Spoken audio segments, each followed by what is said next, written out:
Hello everyone. आज की video में हम लोग क्लास 10th हिंदी का काव्य खंड का चैप्टर 2 प्रेम अयनी श्री राधिका को पढ़ने वाले हैं। इसका अर्थ को समझने वाले हैं। जैसा कि आप सबको पता है, हमने क्लास 10th का हिंदी में काव्य खंड को पहले शुरू किया है। क्या है कि इससे छोटा छोटा क्वेश्चन पूछा जाता है 2 नंबर का, और ऑब्जेक्टिव भी खूब सारा पूछा जाता है और समझने में भी आसान है, इसीलिए अच्छा नंबर आ सकता है आपको इसको पढ़ करके। तो पहले इसको शुरू किया है, फिर हम लोग गद्य खंड पे चलेंगे। ठीक है, तो इसका हम लोग पहला चैप्टर को करवा दिए थे, जो था आपका राम नाम बिनु बिरथे जग जन्मा और जो नर दुख में दुख नहीं माने। दोनों पद था, दोनों को बहुत अच्छे से करवा रखे हैं। लेखक का जीवनी भी बताए थे, फिर ऑब्जेक्टिव भी बताए थे। तो पहले वाला वीडियो जाकर जरूर देख लीजिएगा। आज के वीडियो में हम लोग क्या पढ़ने वाले हैं, प्रेम अयनी श्री राधिका। इसके लेखक कौन है, इसके रचनाकार हैं, लेखक हैं, कवि बोल सकते हैं इसको, कौन है, रस खान है। ठीक है, तो देखिए सबसे पहले इसका हम लोग जीवनी को समझेंगे। क्या है कि जीवनी से खूब क्वेश्चन पूछा जाता है। ठीक है, कविता से पूछा जाए चाहे नहीं पूछा जाए, जीवनी से ज़्यादा क्वेश्चन पूछा जाता है। तो जीवनी को पहले देखते हैं। चलिए, तो देखिए जीवनी में क्या देखते हैं हम लोग, कब जन्म लिया, कब मरा, पापा का नाम क्या है, मम्मी का नाम क्या है। तो देखिए बाबू, इसका जो जीवनी है ना, इसके बारे में कोई खास बात का कुछ कहबे नहीं किया, कोई चीज़, मतलब इसका जीवनी सबसे आसान है, समझ लीजिए। ठीक है, क्या बात है ना कि इसके जन्म मृत्यु इस सब के बारे में कुछ पते नहीं है। ठीक है, थोड़ा मोड़ा जो अंदाज़ा लगाया गया है कोई ग्रंथ के बारे में, उसके हिसाब से थोड़ा मोड़ा जानकारी मिलता है। देखिए, रस खान के जीवन के संबंध में कोई सही सूचना प्राप्त नहीं है, कोई सही जानकारी प्राप्त नहीं है। इसका ग्रंथ था एक तो प्रेम वाटिका नाम है ग्रंथ है, जिससे कविता लिया गया है, जो 1610 ईस्वी में प्रकाशित हुआ था। में यह संकेत मिलता है कि यह दिल्ली के पठान राजवंश के में उत्पन्न हुए थे। 1610 ईस्वी में एक तो इसका ग्रंथ प्रकाशित हुआ, प्रेम वाटिका नाम है, जिससे ये हम लोगों को पता चला कि बेचारा रस खान जो था ना, ये पठान राजवंश में, दिल्ली में तो पठान राजवंश है, मुस्लिम है। ठीक है, उसमें उत्पन्न हुआ था, वहाँ इसका जन्म हुआ था। ठीक है, चलिए, इसका जो रचना काल था, मतलब ये जब रचना कर रहा था, कविता लिख रहा था, ये रचना काल जहांगीर का राज्यकाल था। मतलब उस समय में राजा कौन था, जहांगीर राजा था। कौन राजा था बाबू, जहांगीर। जब दिल्ली पर मुगल का आधिपत्य हुआ और पठान वंश पराजित हुआ, तब यह दिल्ली से भाग खड़ा हुआ।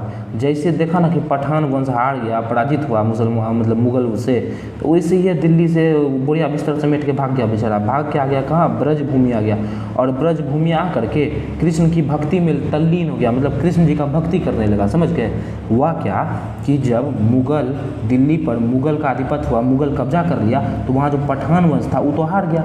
और वो हारा, तो वो जैसे ये हारा, ये क्या किया, रस खान वहाँ से भागा बुढ़िया बिस्तर समेट के दिल्ली से। अब भाग करके आ गया ब्रजभूमि। अब ब्रजभूमि में आ करके कृष्ण भगवान का भक्ति करने लगा, उसमें तल्लीन हो गया। सोचिए, था मुस्लिम, कर रहा था कृष्ण भगवान का भक्ति। ठीक है, चलिए, उसके बाद है इस किसने होना चाहिए इस ग्रंथ से यह भी अनुमान किया जाता है कि यह पहले रसिक प्रेमी थे। रसिक प्रेमी मतलब रोमांटिक किस्म के आदमी थे, लेकिन बाद में ये अलौकिक हो गए, मतलब भगवान के प्रेम में पड़ गए और भगवान के प्रेम की ओर आकृष्ट हो गए। शुरू में क्या थे, रोमांटिक थे।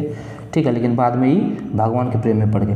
252 वैष्णव की वार्ता, पुस्तक का नाम है 252 वैष्णव की वार्ता से यह पता चलता है कि गोस्वामी विट्ठल नाथ ने इन्हें पुष्टि मार्ग में दीक्षा दी थी। पुष्टि मार्ग सब भूल जाइए, ये सब जरूरी नहीं। जरूरी ये है, आपसे पूछ देगा कि रस खान को दीक्षा किसने दी थी, तो किसने दी थी, गोस्वामी विट्ठल नाथ ने दी थी। रस खान को दीक्षा किसने दी थी, गोस्वामी विट्ठल नाथ ने दी थी। बस ये याद करने वाला, और क्या।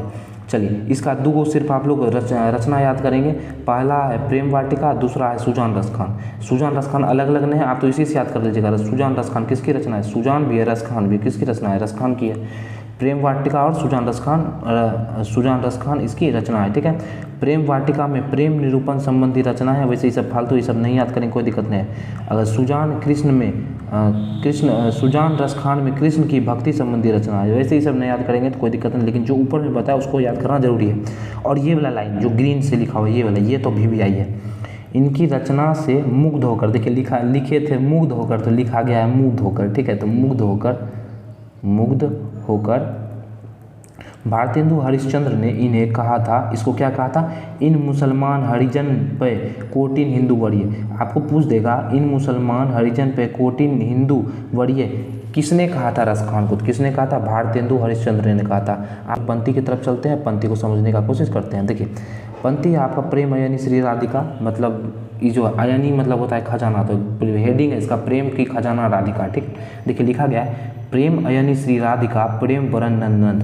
पहले हम लोग पंक्ति एक बार पढ़ लेते हैं, उसके बाद देखिए आपके लिए लिख करके लाए हैं इसका अर्थ क्या होता है। ठीक है, थोड़ा सा पंक्ति में भी समझने का कोशिश करते हैं।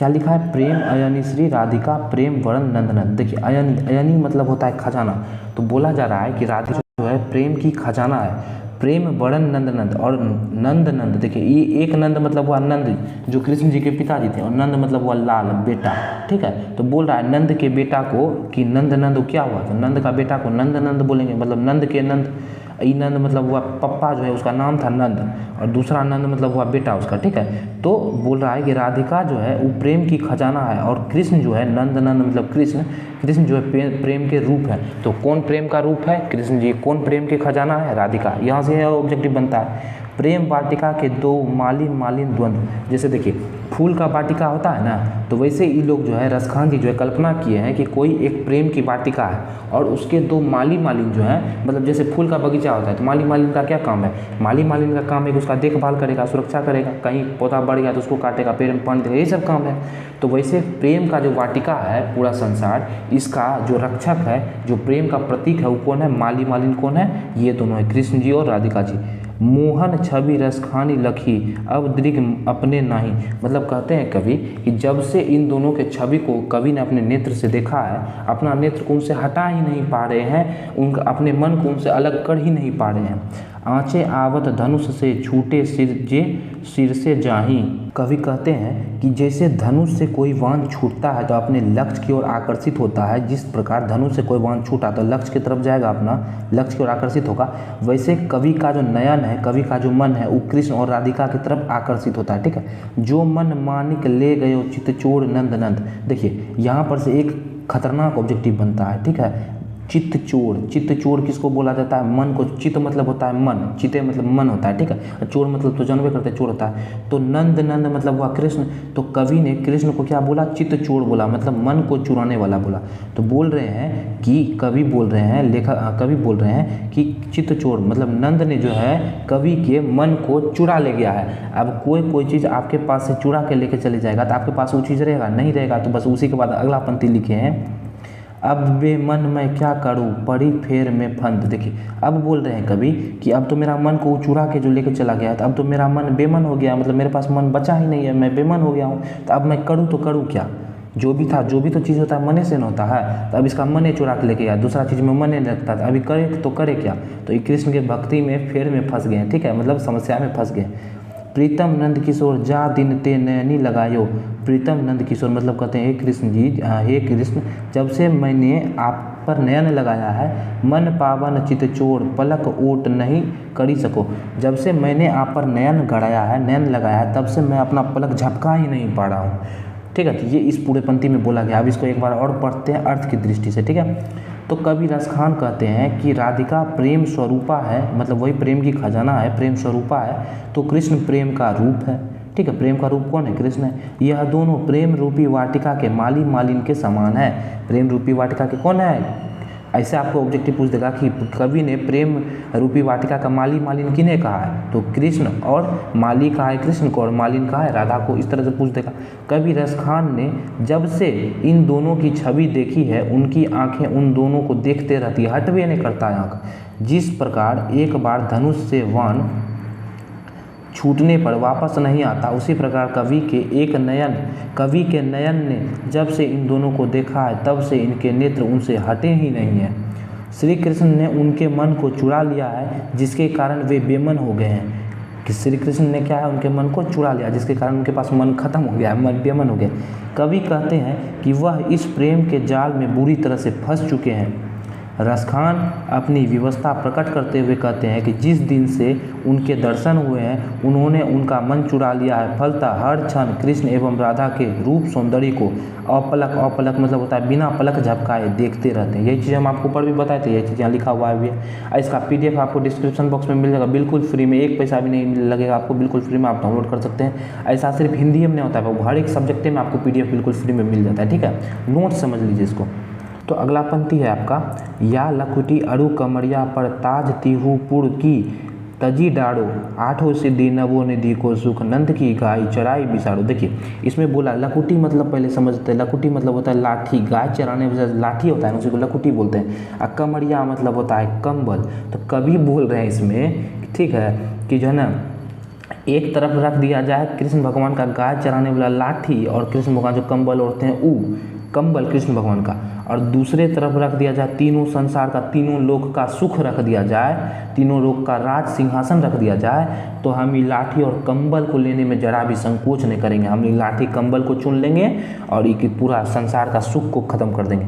आठों सिद्धि नवो निधि को सुख, नंद की गाय चराई बिसारो, मतलब नंद की कृष्ण भगवान की गाय या चराने के लिए, गैया चराने में हम पूरा आठों सिद्धि नवो निधि का जो सुख है उसको त्याग कर देंगे। अब बताइए, आप इस जगह रहिएगा कीजिएगा, आपको कहेगा कि आपके पास तीनों भारतीय को, खाली भारतीय का आपको प्रधानमंत्री बना दिया जाएगा, बोलेगा तुमको दो चीज़ देंगे, एक चीज़ की कृष्ण भगवान जो लाठी से गाय चराते थे वो, एक चीज़ तुमको भारत का पूरा एकदम प्रधानमंत्री बना देंगे। तो आप क्या बनना पसंद कीजिएगा, लाठी के प्रधानमंत्री?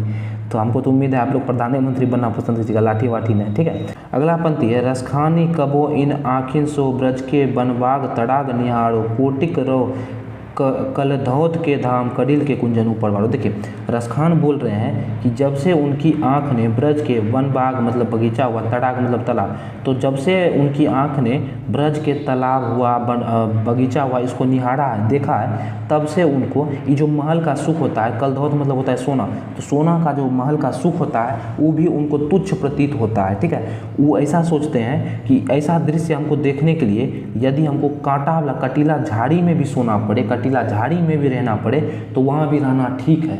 हम सोना का महल में नहीं रहेंगे ऐसा दृश्य को यदि वहाँ पे नहीं है तो, ठीक है। तो यही वो कहना चाह रहे हैं। इसका एक बार अर्थ हम लोग पढ़ लेते हैं, चलिए।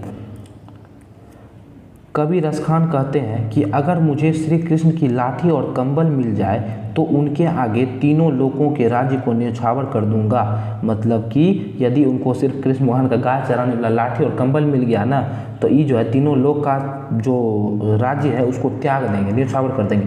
अगर मुझे नंद बाबा के गाय चराने का अवसर मिल जाए, सिर्फ गाय चराने के लिए मिल जाए, तो आठों प्रकार की सिद्धि जो होता है, 8 गो सिद्धि होता है, 9 गो निधि होता है, इसका जितना भी सुख है ना, इस सुख को हम त्याग देंगे, सिर्फ गाय चराने का खाली हमको अवसर मिल जाए, यही बोल रहे हैं, ठीक है।